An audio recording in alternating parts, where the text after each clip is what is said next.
దేశ చరిత్రలో ఒక వైఎస్ఆర్సీపీ ప్రభుత్వం మాత్రమే అని చెప్తాను. వైఎస్ఆర్సీపీ అన్న పార్టీ నిజంగా ఒక విలువల కోసం నిలబడిన పార్టీ. నా దగ్గర నుంచి మొదలెడితే ప్రతి కార్యకర్త కూడా, ప్రతి గ్రామ స్థాయిలో ఉన్న కార్యకర్త కూడా కాలర్ ఎగిరేసుకొని ఇది నా పార్టీ అని చెప్పి గర్వంగా చెప్పుకునే వాళ్ళకి ఏదైతే మనం చెప్పామో అది చేసి చూపించిన తర్వాతనే మనం ఓట్లు అడిగి గెలిచాము. కాబట్టి ప్రజల దగ్గర ఏ రోజు మన విలువ తగ్గల.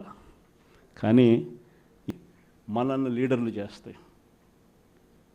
కష్టం వచ్చినప్పుడు మన క్యారెక్టర్ను మనం అమ్మేసుకుంటే, మన వ్యక్తిత్వాన్ని మనం అమ్మేసుకుంటే, ఒక్కసారి బాటిల్లో ఉన్న నీళ్ళు బాటిల్లో ఉంటే బాటిల్లో నీళ్ళు తాగుతాం. బాటిల్లో ఉన్న నీళ్ళు ఒక్కసారి ఇలా పడేసినామనంటే భూమిలోకి పడిపోతాయి, మళ్ళీ ఏరుకోలేం. క్యారెక్టర్ కూడా అలాంటిదే. ఒక్కసారి విడిచిపెట్టేసినాము అని అంటే మళ్ళీ దాన్ని ఏరుకోలేం. ప్రజల్లో చులకనవుతాం, ప్రజల్లో పలచనవుతాం. ఇది ప్రతి ఒక్కరూ కూడా గుర్తుపెట్టుకోండి. కష్టాలు అన్నటివి ఎల్లకాలం ఉండవు. ఎవరికి ఏ కష్టం వచ్చినా కూడా నా కథ గుర్తు తెచ్చుకోండి. 16 నెలలు నన్ను జైల్లో పెట్టినారు. నా మీద కేసులు వేసింది కూడా మళ్ళీ ఎవరో కాదు, అటు కాంగ్రెస్ ఇటు తెలుగుదేశమే. నా పిటిషన్లో ఎవరు పిటిషనర్స్ అంటే అటు కాంగ్రెస్ ఎమ్మెల్యేలు, ఇటు తెలుగుదేశం పార్టీకి సంబంధించిన నాయకులు. కేవలం రాజకీయంగా ఎదుగుతున్నాను అని ఒకే ఒక కారణంతో దొంగ కేసులు బనాయించారు. 16 నెలలు జైల్లో పెట్టినారు. కానీ ఏమైంది? బయటికి రాలా? ముఖ్యమంత్రి కాలా?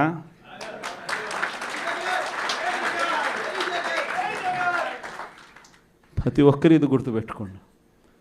ఎవరికైనా ఇంతే. మహా చేస్తే వీళ్ళు ఏం చేయగలుగుతారు? దొంగ కేసులు పెడతారు,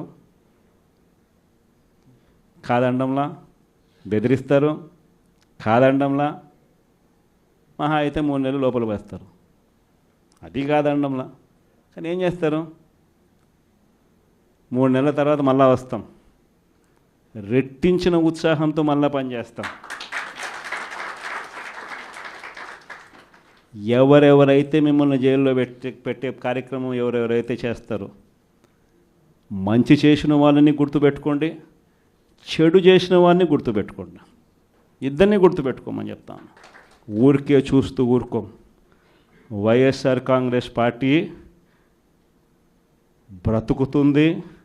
వైఎస్ఆర్ కాంగ్రెస్ పార్టీ ఈ రాష్ట్రాన్ని ఏలుతుంది అని కూడా ఈ సందర్భంగా చెప్తాను. మరో 30 సంవత్సరాలు ఏళ్తామని కూడా ఈ సందర్భంగా కూడా మరి గట్టిగా కూడా చెప్తాను. కాబట్టి ఎవ్వరూ కూడా వైఎస్ఆర్ కాంగ్రెస్ పార్టీకి సంబంధించిన ఏ కార్యకర్త వెంటికి కూడా పీకలేడు అని చెప్పి కూడా ఈ సందర్భంగా చెప్తాను. ఇది ప్రతి ఒక్కరూ గుర్తుపెట్టుకోండి. ఒక్కటే గుర్తుపెట్టుకోండి, ఈసారి జగనన్న 2.0 కొంచెం వేరుగా కూడా ఉంటుంది. ఈసారి జగనన్న 2.0 కార్యకర్త కోసం ఎలా పనిచేస్తుందో కూడా చూపిస్తుంది. ఇది మాత్రం నేను ఖచ్చితంగా చెప్తా ఉన్నా. ఎందుకనంటే జగనన్న 1.0లో బహుశా కార్యకర్తలకి నేను అంత గొప్పగా బహుశా చేయలేకపోయి ఉండొచ్చేమో.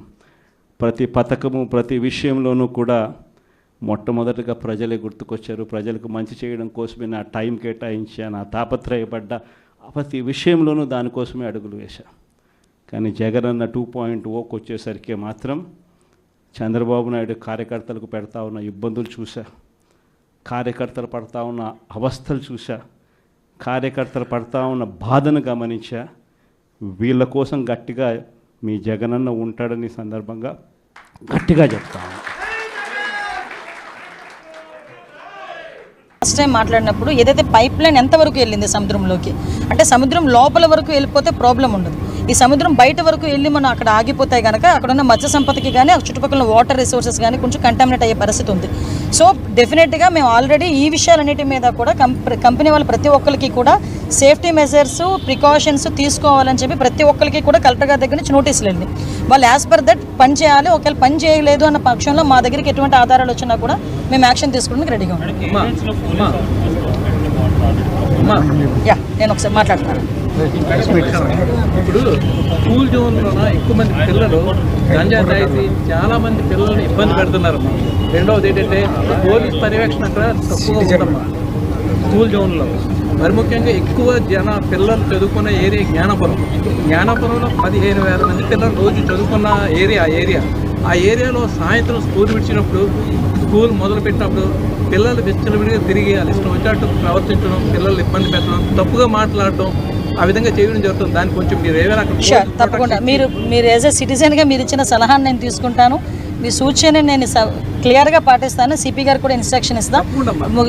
సపరేట్ పెట్రోలింగ్ కూడా అక్కడ ఏర్పాటు చేయమని చెప్తానండి. స్కూల్ వెళ్ళే టైంలో కానీ అయిపోయిన తర్వాత కూడా మీరు అన్నట్టు జ్ఞానాపురం అటువైపు ఏరియాలో కొంచెం ఆ ఏరియా కూడా కొంచెం ఇబ్బందికరమైన ఏరియానే.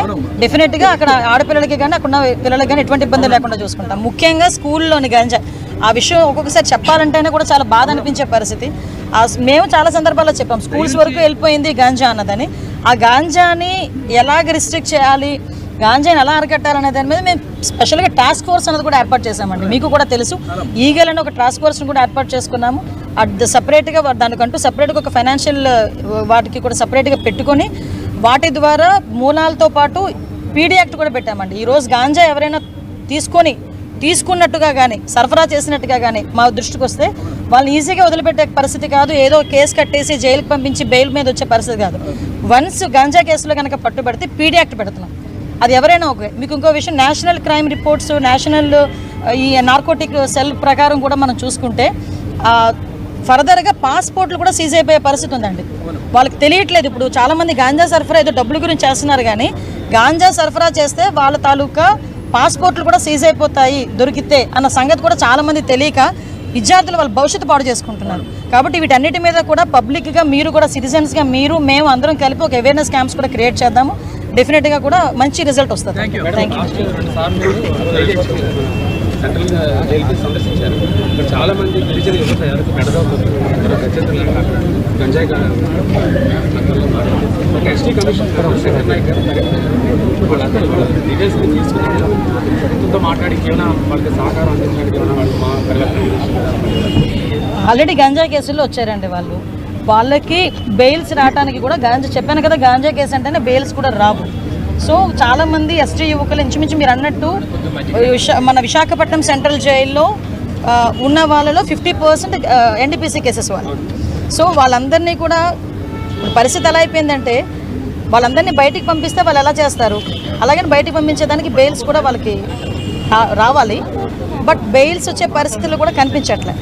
బెయిల్ వచ్చిన తర్వాత కూడా